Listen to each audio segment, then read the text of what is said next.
Je vais vous présenter donc l'accumulateur au plomb d'après une présentation PowerPoint de Thierry Dulrance. Cette présentation est disponible sur le site de l'Académie de Bordeaux. Alors, l'accumulateur au plomb. Deux électrodes en plomb sont dans une solution d'acide sulfurique. Donc on a deux électrodes identiques au plomb qui baignent donc dans une solution contenant des ions H+ et des ions SO4 de moins.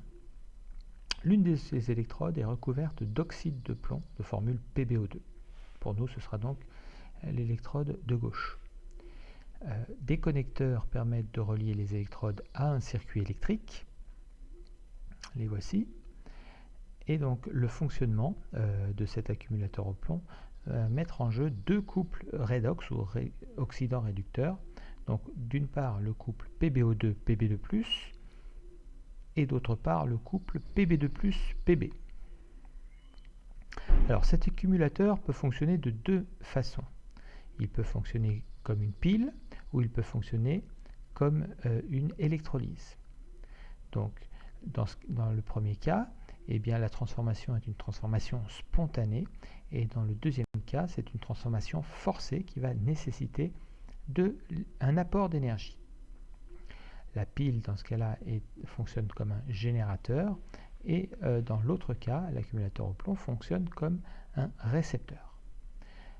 C'est le fonctionnement lors de la décharge de l'accumulateur pour la pile et quand l'accumulateur fonctionnera en charge, eh bien, ce sera donc l'électrolyse.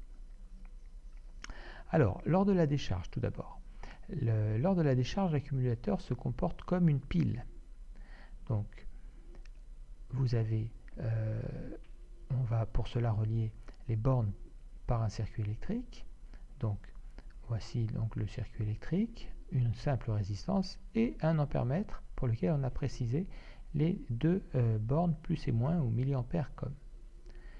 Alors, l'ampèremètre va mesurer une intensité positive. Donc, le sens du courant dans le montage est bien celui indiqué. Cela permet donc de définir les polarités des bornes.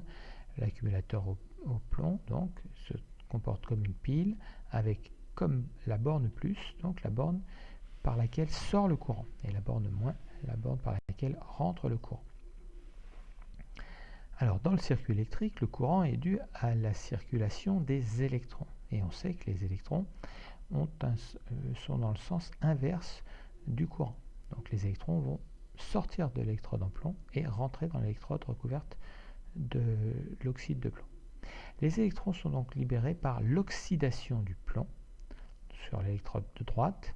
Donc on a une oxydation et donc on peut écrire la demi-réaction électronique Pb égale Pb2+, plus 2E-. Et donc on va avoir consommation du plomb de l'électrode comme indiqué sur ce schéma. Les électrons sont consommés par la réduction de l'oxyde de plomb. Et donc on va avoir sur l'électrode recouverte d'oxyde de plomb une réduction PbO2 plus 4H+, plus 2E- égale Pb2+, plus 2H2O. Donc il y a consommation des électrons et consommation de l'oxyde de plomb qui recouvre l'électrode.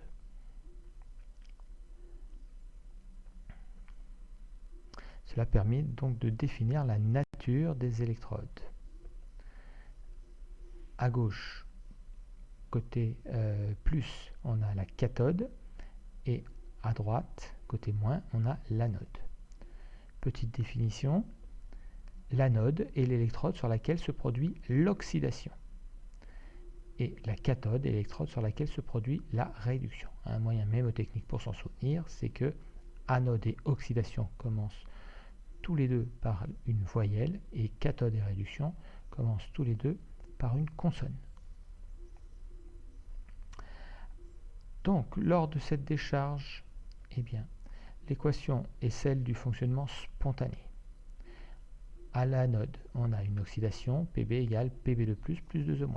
À la cathode, la réduction, PbO2 plus 4H+, plus 2E- égale Pb2+, plus 2H2O. Donc, l'anode est la borne moins et la cathode est la borne plus.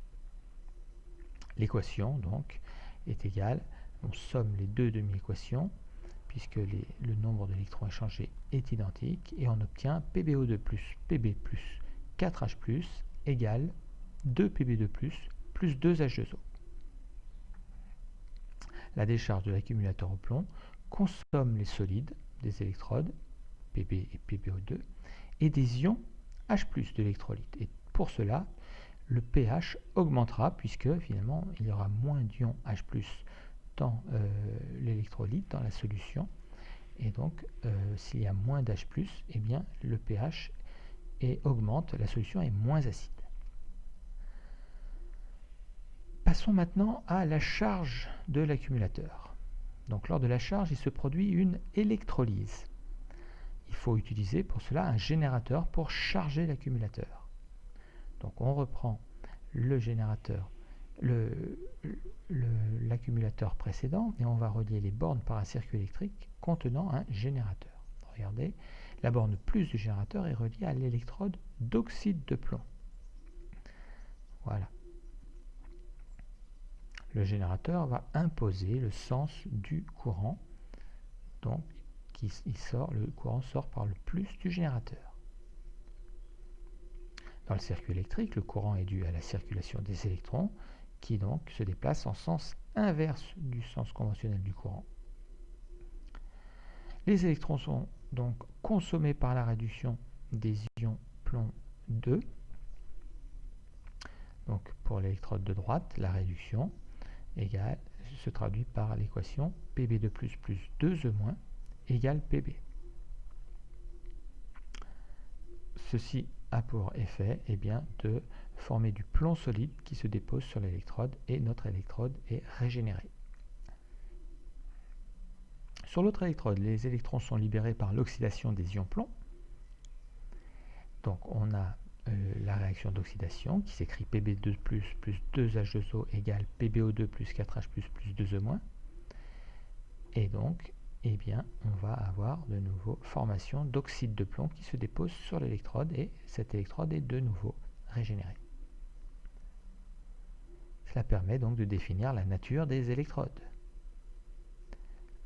La cathode est le lieu de la réduction, l'anode est le lieu de l'oxydation. D'accord ? Je vous rappelle les définitions. L'anode est l'électrode sur laquelle se produit l'oxydation et la cathode est l'électrode sur laquelle se produit la réduction. On en arrive à l'équation de fonctionnement, c'est celle du fonctionnement forcé. Donc on a une oxydation à l'anode, Pb2 plus 2H2O égale PbO2 plus 4H plus 2E-. Et on va avoir sur la cathode une réduction Pb2 plus 2E- égale Pb. Le nombre d'électrons échangés étant identique, on peut faire une somme membre à membre de ces deux demi-équations pour aboutir à l'équation de fonctionnement de Pb2 plus 2H2O égale PbO2 plus Pb plus 4H+. La charge de l'accumulateur au plomb forme les solides des électrodes PbO2 et Pb et des ions H+ de l'électrolyte, le pH diminue.